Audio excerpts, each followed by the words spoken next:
ढेरे लोग आइल ढेरे लोग गइल तबो सामान हमार भइल न पाइल। ढेरे लोग आइल ढेरे लोग गइल तबो सामान हमार भइल न पाइल। ऐसे छुए के कराही मत बा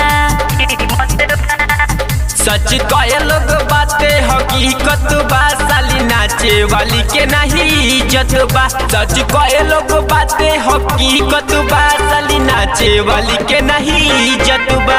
सच कहे लोग बातें हकीकत बा साली नाचे वाली के नहीं इज्जत बा।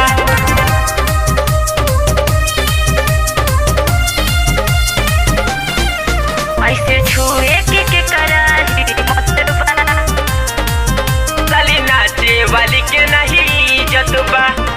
जानतानी छुके छोड़ देबा बनल मुंड बिगड़ जाई। पानी जवानी के कहतानी एक पल में झर जाई झर जाई।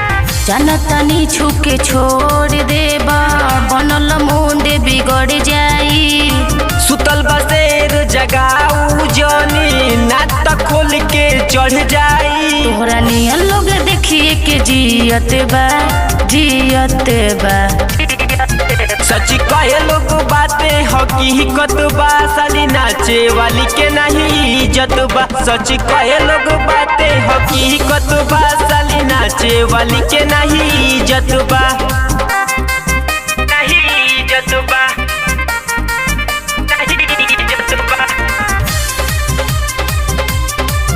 ऐसे छुए के कराही मत बा। म्यूजिक बाय शमशाद आलम।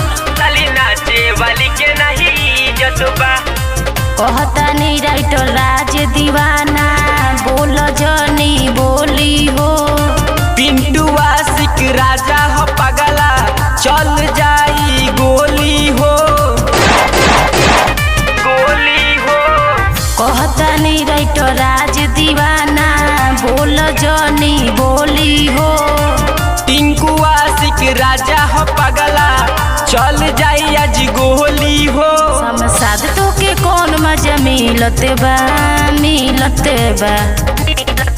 सच कहे लोग बातें हकीकत बा साली नाचे वाली के नहीं इज्जत बा। सच कहे लोग बातें हकीकत बा साली नाचे वाली के नहीं इज्जत बा।